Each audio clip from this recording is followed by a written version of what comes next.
how much does Motability actually cost? Today, we're going to break down what you actually pay, what's included, and everything that comes with the Motability Scheme from our real experience being on the scheme for 2 cars worth now. So if you're interested in knowing, carry on watching. So if you're considering the Motability Scheme or maybe buying a car privately, I hope this video helps. We've just recently taken our second car on the scheme, the Kia PV5 Passenger, and previous to that we had the Renault Austral. So we've got quite a good experience on the Motability Scheme. Now, initially you do need to be eligible to go onto the scheme. Okay, so to get the vehicle, you have to be eligible for personal independence payment for a start, otherwise known as PIP. And you also have to be on a high rate. Now, PIP comes in 2 forms. You get a standard rate and a high rate. And that enhanced. Sorry. Standard and enhanced. Yes. Sorry. I'm terrible with wording. You will learn this. So to be enhanced, you have to be using walking aids full time, not be able to manage kind of going long distance. You need to either be in a wheelchair. There's lots of other kind of things, but they have a grade pointing system. So if you get above, I think it's a 10, I'm not sure exactly. It's 12, is it for enhanced? I'm not sure, but you have to be above a certain criteria to then qualify for a vehicle. Enhanced rate, typically 12 points. 12 points. Typically 12. Yeah. I think it used to be 10 maybe. I'm not sure. I mean, 10 might be the minimum, but it's enhanced rate, typically 12 points. Is what so some people prefer they can manage on public transport, and you can qualify if you are on personal independence payment for a free bus pass, if that's a way that works for you, and which worked for me for a very long time. Yeah. But I got physically to the point where getting the buses, I can do it every now and again, but it makes me very ill when I do. I mean, this video isn't about how the government is looking at it and you know, the actual sort of pros and cons of being, you know, what the eligibility criteria is and stuff like that. It's more about the prices and the cost. Yeah. I mean, you have to be eligible to be on the Motability Scheme. It's as simple as that. But being eligible doesn't necessarily mean you have to have a car. No, it is still a choice, and it is a scheme, because you can also hire, well, I say hire, but like lease cars. So we know a few people who've gone private lease instead of Motability. But I was saying on the scheme, you can also lease like an actual scooter. Yeah, so or there are other options electric other than wheelchairs cars and things. Yeah. But for those who don't know, the way it works is you can either lease a vehicle or an electric wheelchair or scooter. You can't do both. You have to make that choice. Yeah. Okay. So let's break down some of the costs. So the enhanced rate of personal independent payment for April 2026 is £77.05 a week. Yeah. Now you could do your maths. That works out at a monthly figure because PIP is paid every 4 weeks, isn't it? Yeah.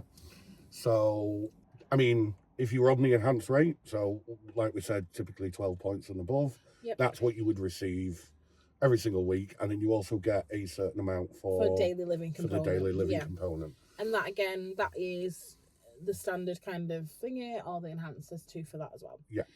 So I know a lot of people are unsure how that actually works when you go for Motability. So I don't actually see that mobility component of my money.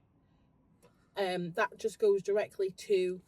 Does it go through them? It goes through Motability. Yeah. So it's not like you get like a payment and then you have to pay a direct debit. So for me personally, I really struggle with managing my finances because I've got neurological issues. So the fact that that money doesn't even touch my bank, it goes straight for the vehicle, really helps me. And I know that will help other people as well. Yeah. And then you have the component of the advance payment. So when you go into lease a car, you would be either not paying anything, because depends what vehicle. Yeah, it depends on the vehicle. So there are, I think there's over 100 vehicles on the scheme which don't have an advance payment. Now they tend to be your bog standard. It's not bog standard. They tend to be your more smaller hatchbacks. Yeah, everyday car. Or you know, maybe like more of the budget brand. I hate using the word budget brands, but do you know? Yeah, no, I that get what you mean. it's all the could be a current sort of offer. So the advance payments change every 3 months on the scheme. Do you know? So they're constantly But they have refreshing it and looking at where it. that's all listed, and you can keep an eye on that. Because I know for I think this quarter it starts again in April. Yeah. The Kia EV3. Yep. So the smaller hatchback, it's kind of SUV crossover kind of style. Yeah. We did actually look at it a couple of months ago. Yeah. I think the lower version of the lower trim level was at around zero advance payment. Well, there is that as well. Yeah. They have different kind of trim levels depending on the vehicle as well, where you pay a premium for certain things. So basically, that's the advance payment. So you're always going to pay the lease. When I say the lease, your monthly fee. There is the odd car that isn't quite the full weekly enhanced rate sort of payment, but it's very few and far between. The easiest way to look at it is you are going to be paying that £77 and £5 a week. The best way to look at it is if you go for a vehicle, the Motability component of your PIP is zero. You just count that as gone. Yeah. And then any advance payment is what you pay up front. It's not a deposit.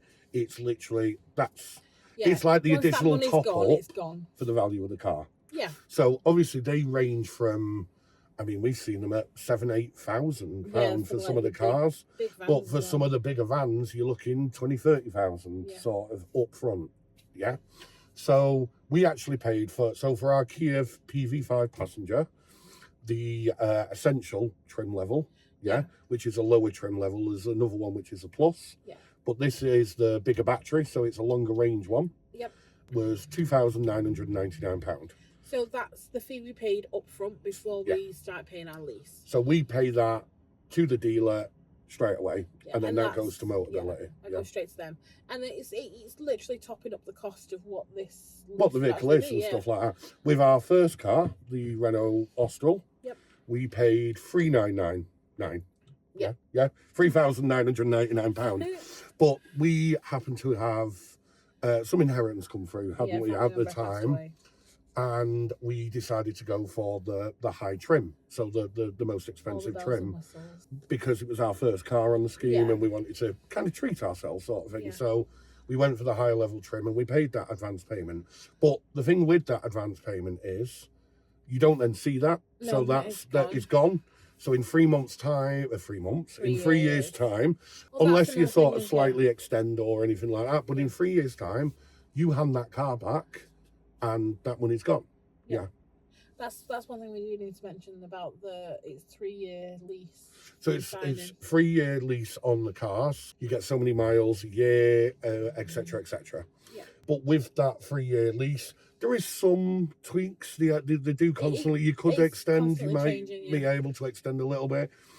But it is something that every 3 years you would need to find that advance payment. Yeah. Okay. Whether it's why we went for the lower trim on this. Because the higher trim, if I remember rightly, was £3,999. But you didn't get a lot for that. Yes. So there was a couple of things like the power tailgate, heated seats. Now, you'd appreciate the heated seats, but it was... My old car had that, and it really helped my back, but... It's a luxury that wasn't necessarily needed. And if needs be, I'll do the old-fashioned thing, get a hot water bottle. Exactly. So that's the standard sort of costs. Now, the additional things of the Motability Scheme, which is kind of where the benefits, I think, come from, and why we are on the scheme, not necessarily leasing privately. Because I'll throw the full list up, but included is insurance, is breakdown cover, tyres, glass repair, pretty much everything you can think of that you would normally have to pay extra for, lots of little things. Road tax. Oh, yeah? Yeah. Everything is sort of covered in the actual scheme. Yeah. In that sort of monthly, lease and fee. Now, for me, I've been driving, 4 years, sort of thing. So having the car initially, including my insurance. Yeah. So even though I'm nearly 40 now, my insurance levels yeah. in my insurance levels So, on new cars. I was going to say, so when we were looking at actual cars, once you got your driving license, we financially looked at it because he was still classed as a new driver, so he's paying a premium. Yeah, it was going to work out too costly. We were looking £3,000-4,000 a year, and that was for really basic vehicles. Yeah. It was going to work out a lot more in the long run. So if we were then doing upfront for a car, yeah, and then upfront on the insurance, and then that's not including any breakdown, any unexpected repair costs, everything like that. It was just it's kind of So, and even now, however many years later, I mean, it's probably dropped down to about 1,500 now for a year, on insurance. Yeah. But even that is an additional cost that we don't necessarily that's the thing as well. You need to be driving for how long? No, you can be to be on the scheme. You just need to have passed your test. Yeah. Is there not any rules on age brackets or anything? There is an age. So there are certain under 25. Okay. If you're under 25 on the scheme, there's certain limits to what cars you can have. Okay, I knew there was something in but there. It's based more on the insurance side of things. I mean, it's a rule that Motability have. Well, because at the end of the day, it's the car company, is it? Their choice. Yes. If they're willing to let an under 25-year-old drive a car with a new license, it's not. No, it's more the insurance code. So, insurance premiums are higher for younger new drivers. Okay. Yeah. So they only allow. It tends to be the cars with less horsepower. Okay. So it's because I don't. It's all down to Motability anyway, but they set the cars and the rules and the sort of schemes and stuff like that. So each year with the scheme, you get it's 60,000 miles over the 3 years. So it's not. So with the way we look at it, it's 20,000 miles per year. Yeah. But you can do more in 1 year and then less in another. But overall, it's 60,000 miles. Yeah, they count it years. over the full period, don't they? Yeah. I mean, they are constantly looking at changing, and we don't know what future changes, but currently that's how it is. Yeah.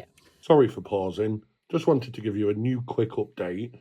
Since we recorded this video, Motability have actually announced the new mileage as of the 1st of July this year, and it's now changing to 30,000 miles for a 3-year lease. Back to the video. Stuff like tyres. Yep. It's not like you can have a limited amount of tyres every sort of thing. Year, there's sort of a limit on that. I mean, obviously, if you're very unlucky and have lots of, the state of the roads in the UK and, potholes, they are going to sort of look at it and change it and everything like that. And then there's a thingy as well, isn't there? You pay. So like any insurance, there's always an excess. Yeah. So there's always an excess at the start. So if you do need to claim on the insurance, there would be that excess. You pay the excess. Yeah. And the excess at the moment is for us, it's £250. Yeah. Yeah. But that has gone up last year. It was only £100. Yeah, that's pounds. changed. And stuff like if you need a windscreen replaced, it's £100 excess on that. Yeah. But it's all included.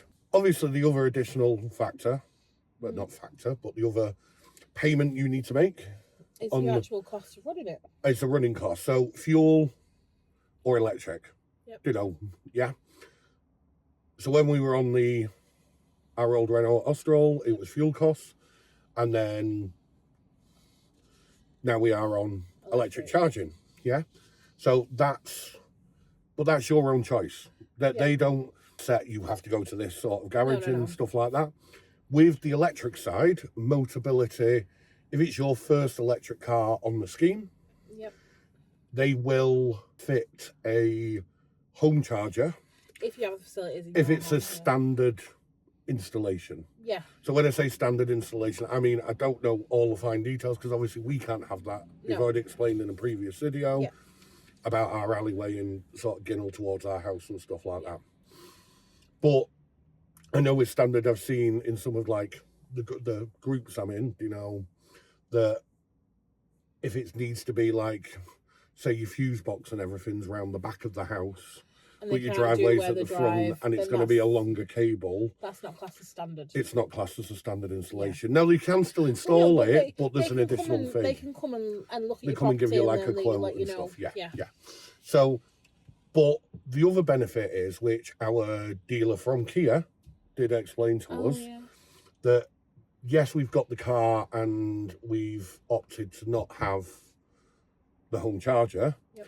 If we do move into a house that can facilitate a home charger, which we are hoping to, in the future, we can still opt for that at that later date. Because we've not had it in the past, we can do it. And what was the other thing he was telling us about the card or something? So Motability themselves have, I think it's a Motability Go charger, which is basically like an RFID card, which can be used like the Octopus Energy card, and there's a few other different. ZapMap, I think, have an RFID card, but it's to give you slightly discounted rates if you can't have a at certain areas at public charging and stuff like that. I mean, we'll get one, and we might use it the odd occasion, like motorway services and stuff like that. But we've already explained in our previous video about the one near our house. We're literally there charging. We're literally sat there charging right now at the BE EV. And so far it's been great because we've used a few odd different sites. And it's working out nicely. We'll show you more, on a future video sort of thing of some of the other sites and chargers and stuff. But yeah, so the fuel cost is still the fuel costs. So but it's your own choice. It depends how much you're using, how many miles you're doing. That's that's a personal and everything like that. So do we think for us, it was beneficial to go on the Motability Scheme over buying a car separately?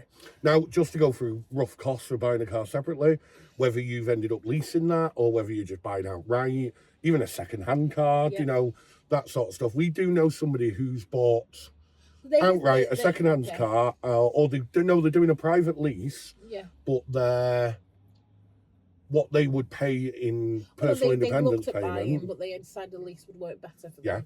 So what they would pay on their personal independence every month to Motability, they put to the side and pay off a private lease instead. Because for them, the private lease, I think they were saying this one they're doing, over the time period, by the end of the lease, you can then pay an additional fee and own the car. Which worked out for them because they wanted to actually physically own a car at the end of it. But it's all personal preference. I think depends on you. There are people who buy a car outright and then use that part of their PIP to then pay the fees and the cost on the car. It's all what works for you in the long run and as a household as well. And there's also, you might want a car that's not on the scheme. Because not every car is on the scheme. And it's always changing as well. So when you look at it, they might have the one you want, and then when you go to order, they no longer have that. It's constantly changing. One of the delays of us receiving this car, instead of it being 2 weeks, it turned into like 6 weeks. Was it's actually been added onto the Motability Scheme. We had to wait for it to be part of it. So you'd seen in a group that it was coming to the scheme, but it hadn't actually been official. And then it's like one of your favourite vehicles. It's one of the reasons why we were looking at this. Is the Volkswagen ID Buzz. Everyone compares this to the ID Buzz anyway. This is close you get. But that's not on the scheme. And even if it was on the scheme, I think the cost would be a lot higher. The scheme I don't think it'd be within our budget at all. I mean, this was a push. We had to really kind of dig deep and work out how we're going to do this.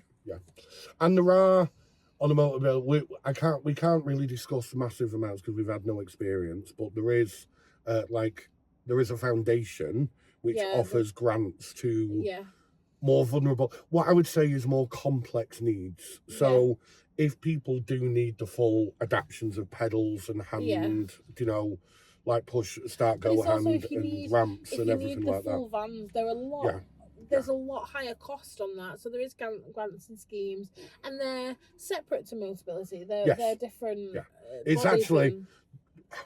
The Motability Scheme and the Motability Company is a company, but then there's the offshoot of, there is like a charity sort of grant kind of system which helps certain members but it's not and them, stuff. It's a separate entity. There is also like you was mentioning, there's Facebook groups and stuff. So if you want to do your research, you can look. Yeah. That really There's helps probably you about going. 3 or 4 Motability Facebook groups, which are really helpful, really great community. I mean, me personally, for the whole Motability, understanding it and seeing what else is available, going to the events, what works for me rather than reading groups. Yeah. I need to physically see something. And the website's great for that. It has a lot of useful information, and there's like a whole EV section. Yeah. So if you're looking at getting an electric car on the Motability Scheme, it explains it in sort of thing there. I mean, I'm a researcher, so I went out and did lots of research about cars and EVs and to see if it was practical. You need to be a researcher with me, because I won't retain everything and I'll keep asking you.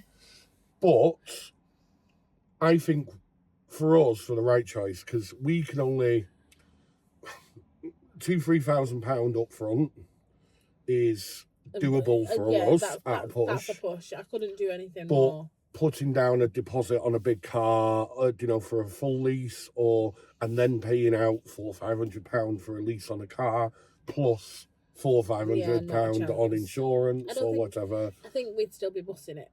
Yeah, it was the only way we could afford a car. In maybe 3-6 years down the line, it might be slightly different. Well, the thing is, at that point, you then become an experienced driver, your insurance and your premiums all drop, so it might be more doable. Yes, yeah. So it is something that we've already looked at, because for me, the big negative for us having a Motability car rather than a normal car is the fact it isn't our car. We hand it back at the end of 3 years, and any advance payment, anything that we put up front is gone. And then we have to not start the process again, but you kind of have to go through. They used to do, was it you could keep it for an extra couple of years and things? Depending on the thing. It's down to, because ultimately it's a business, and Motability then sell all the cars that they get back, they sell them. Yeah. So they, as far as they kind of look at what a value of a car is going to be at the end of 3 years, and then possibly even 5 years, or the extensions. And a newer car is going to be more, it's going to hold more value at the end of 3 years rather than 5 years. Yes, that's why you tend to see newer cars on the scheme rather than... Well, every car is a new car. Yeah. Yeah. It's factory built, from the dealership sort of thing. Yes, there isn't any used. I know there are some nearly new used WAVs, wheelchair accessible vehicles, but it's kind of a whole different kettle of fish. Yeah. WAVs, they've got their own kind of... Yeah, because you kind of go to more of an adaptation company rather than a dealership to actually choose a car and stuff like that. But yeah, I hope that's given you some insight, because I know there's a lot of in social media and the press around it's a free car, it's and this and stuff. I mean, I literally had a friend I'd known for years like, oh, you don't have to pay anything, it's free. And I was like, oh, I just paid a fee to get this, and I pay each month. I mean, it is a heavily discounted scheme, and that's why we're on it, and it's great, and it's really good for us, and it gives you the independence you need. It gives me my life back. Yeah, but there is a lot of, I suppose, stereotypes and negativity. The same with any disability. And that comes with anything on social media. It's not always true what you see. Yeah. That's just use a bit of common sense. Just to give you another quick example of some of the costs, while we've been sat here doing the video, we've been charging, and currently it's going to cost us about £15. Okay. But we've just done not a road trip, but we've done a couple of miles over the weekend, and we were down to like 35% in the battery. So we're topping it all the way as far as we can go while we're filming this video, and £15, especially in the current fuel price crisis at the moment, is a lot cheaper. Electric. Yeah. I'm seeing a lot of things. We've been joking, we've done that. Smug mode activated, sort of, no, but it's certainly been an experience, and we've been enjoying it, sort of thing. So if you're interested in getting a car on Motability, or an electric car, or the Passenger PV5 Kia, or seeing how a disabled family kind of manages living the EV life, yes, then please like and subscribe. We're Wheels and Watts, and see you in the next one.